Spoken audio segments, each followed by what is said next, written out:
Hello again, everyone. Edwin Learnard back once again in this YouTube astrological segment. I'm going to be talking about astrology and the death/suicide of Sei Ashina. I don't know if I'm pronouncing her name right. She was a Japanese actress, and first off, I just wanted to offer my condolences to the friends and family of her. If any of them, by any remote chance, happened to see this, she had died of some apparent suicide.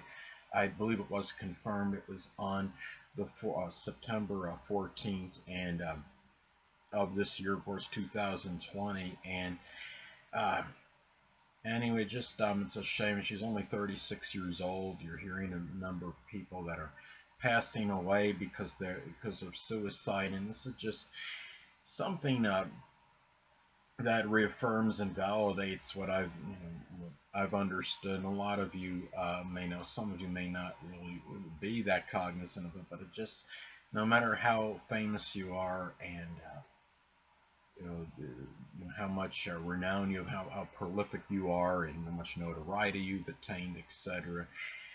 Nobody is impervious to necessarily bad feelings about themselves, or getting into state what I believe should probably, somebody commits suicide, it's obviously due to feeling despondent, melancholy, and nobody is immune to negative thoughts and feelings about themselves and certain problems, trials, and tribulations one may endure and go through. And obviously, she is no exception. Now, I had to improvise once again and do a solar/sunrise chart in which I put the sun at the same spot as the ascendant in the birth chart. Now, I don't have a time of birth, but she is a Scorpio sun, Gemini moon person. She is somebody. Obviously, passed away well before she should have. But I'm going to talk about some natal placements and some transits that may have contributed astrologically to her abrupt and untimely passing. Now, the thing about her chart I'm looking at and having, but the first thing is interesting having Sun and Scorpio and Gemini Moon. They are just, you're talking about completely different energy, where her conscious, which is the sun, is obviously a lot different than her moon, her unconscious side, subconscious side being the moon in Gemini. Sun and Scorpio, as far as the basic character, which is the sun, could be one which is very, willful, intense, and, emotionally intense, very driven, is somebody that can really have a very fixed signs. Of course, could be very intransigent, but somebody very passionate, resourceful, and even in a negative manifestation can be not just willful but can be somewhat vindictive. I don't know if she really was like that or not, but that is some, as far as negative qualities of this. As far as the sun in Scorpio goes, and very charismatic as far as a basic nature goes, very mysterious. But the thing about it is, when you have the moon in Gemini, is that you're talking about Sun and Scorpio. The basic characters could be very quiet as far as the basic demeanor goes, but the moon in Gemini can be almost the opposite, being very loquacious, and somebody, at least on as far as the moon being, of course, the unconscious, that hidden, maybe that you could say that hidden personality, in terms of how is responding to others, probably maybe almost garrulous. And you're talking about such a vastly different energy with the moon in Gemini in contrast to her sun in Scorpio. Now, the sun in Scorpio is at either 29 degrees or very close to it, depending on time of birth. 29 degrees in astrology is a critical degree. It could be a degree of crisis and upheaval, and in the sign of crisis and upheaval, Scorpio. And it could have been a life that she had. The sun is also about our life.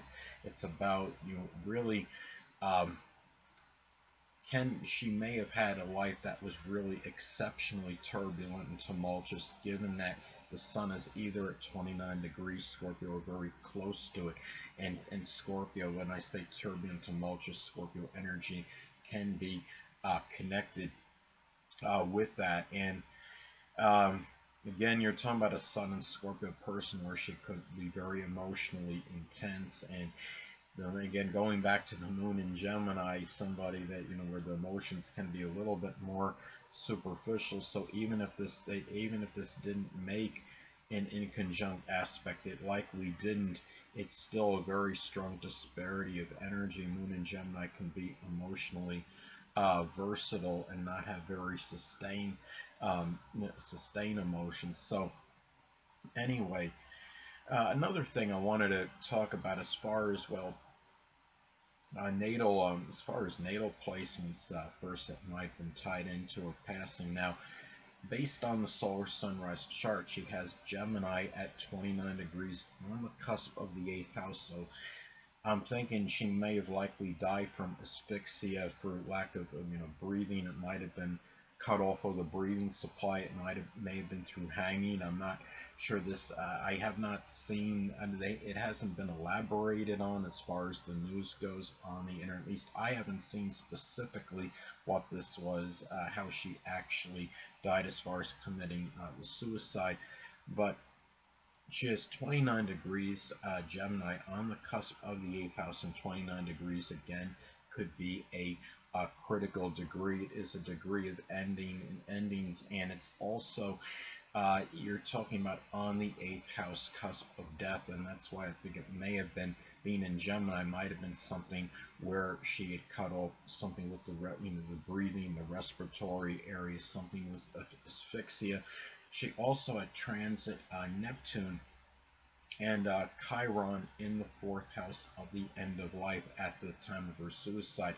Neptune, of course, is the planet associated with suicide, and you're talking about Neptune is also a planet associated with dissolving and dissipation in the 4th house of the end, in the end of life. So this basically was something where this may have manifested in the dissolving of her even being able to have that latter part of life, which you could say is like from age 50 till death, is approximately, I would say, and the end, and of course manifest the end of life coming through suicide.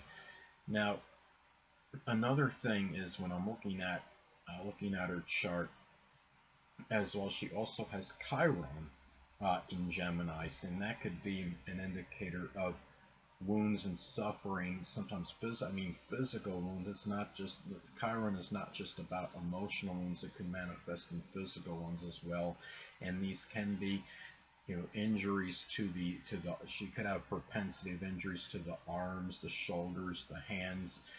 The wrists may have been slit in the form of suicide, given that Gemini is connected with the arms. We're talking about the hands, and I would say the wrists, of course, as well are included with that. You're looking at also too, it's the fact that when I look at this, when I look at her chart, is that when she also has in her natal chart, she has Pluto in the 11th house, so it's not surprising this was a death that we were going to see strongly on social media. The 11th house could be connected with social networking, social media.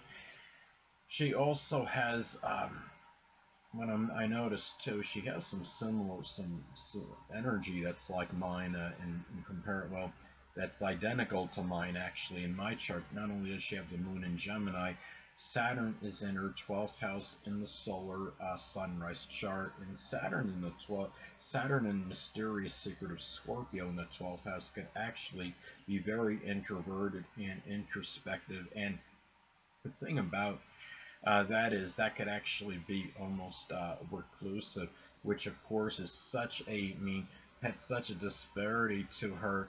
You're talking about her, more voluble Gemini moon, but the thing is, I'm also looking at something else that I've noticed too, as far as a transit. Sadly, at the time of her passing, she had transit South Node in at least a loose conjunction separating from her Neptune in Sagittarius. Now, the thing about that is, when you're talking about the South Node, being involved in a transit in astrology. It can be about issues that one may be going away from. Now, one way to look at this is that South Node being conjunct, transit South Node being at least a loose conjunction to her natal Neptune in Sagittarius, it could be going away from an unrealistic philosophy, but it could also be going away from something with filmography where she was globally renowned. I mean, this is something really in going away from her dreams, sadly, as well. And having the North Node, transit North Node in Gemini, not far from her 8th house cusp of death. When you're talking about the North Node in astrology and transit, this could be about issues one may have to confront or address, and Gemini can be connected with the respiratory system, the breathing. So again, it wouldn't surprise me if this was a death that was through, it may have been through hanging, or breathing supply was cut off, or even something with the wrist, because I would say Gemini could be connected with the wrist, because Gemini corresponds anatomically with the arms, the hands, and the shoulders. So anyway, hold on a moment, people.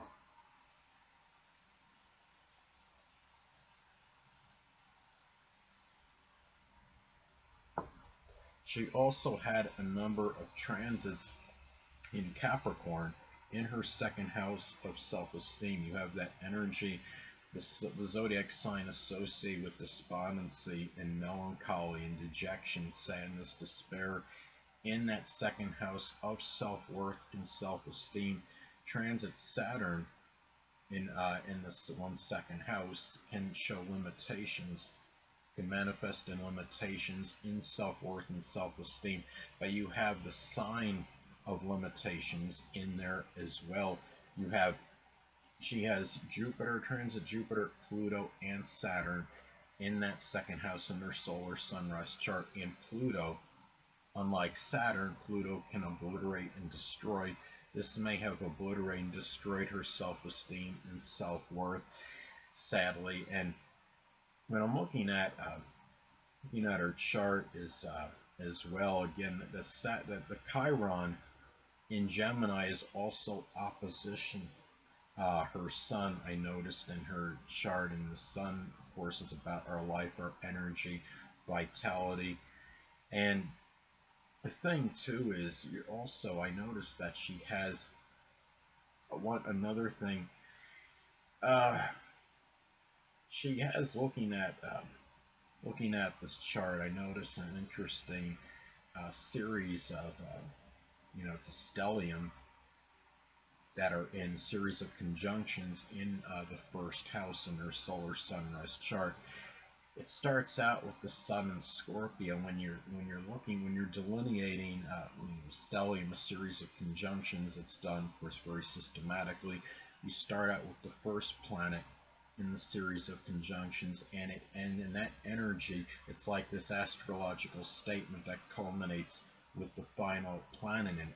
It starts out with the Sun in Scorpio and ends with Neptune. It's interesting, being the Sun is about where we wanting to shine, and what's interesting, it follows up with Uranus in Sagittarius. This could manifest in something with television. Uranus could be associated with television. Sagittarius is what is global, what's foreign.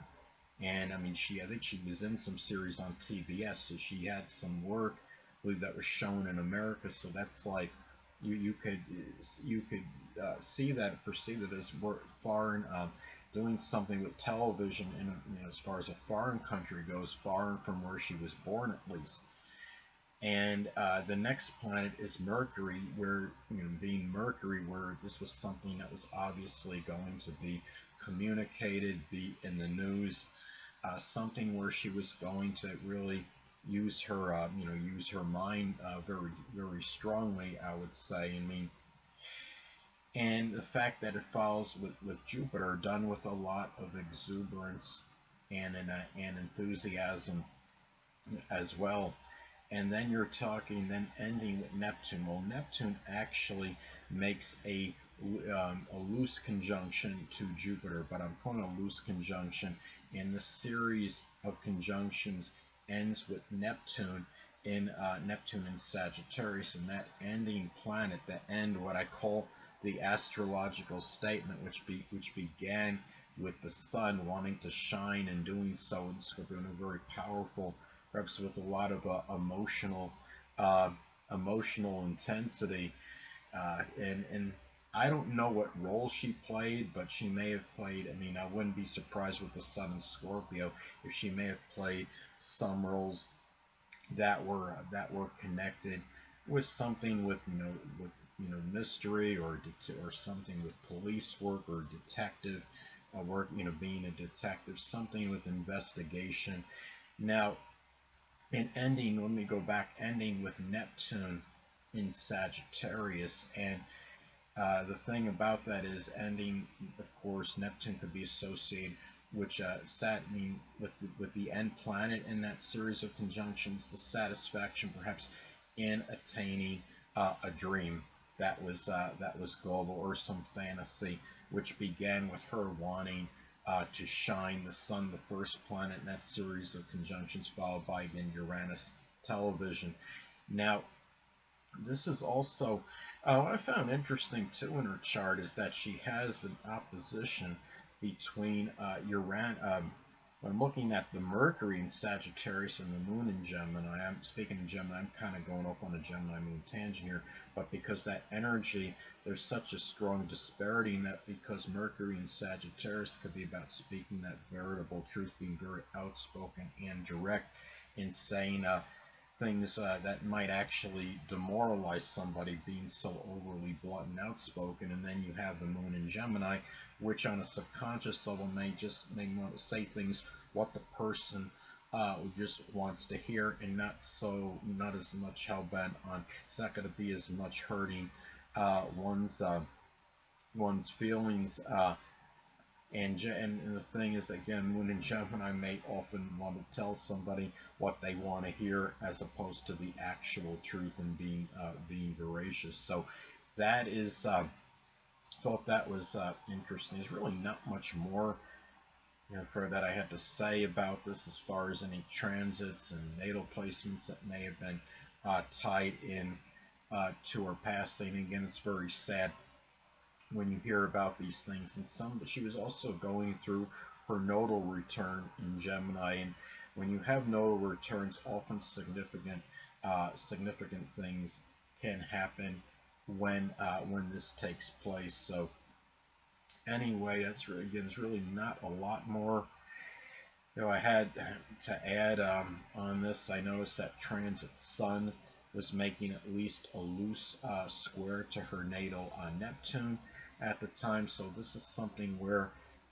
she didn't really, as far as this, this energy and vitality probably was not there, like she ordinarily had it. Sadly, the thing about it is, too, another thing is, the ruler of her 12th house is in the 10th house in the solar/sunrise chart, and that could be something where a suicide, and manifests in some cases as a suicide, which gains some kind of notoriety and attention and recognition. And anyway, that's pretty much what I wanted to get. Another thing is, she has the ruler of the 8th house of death in the first house of her chart. Now, in some isolated cases, this could be about, when you're talking about a suicide, it's basically what I perceive as a self-murder.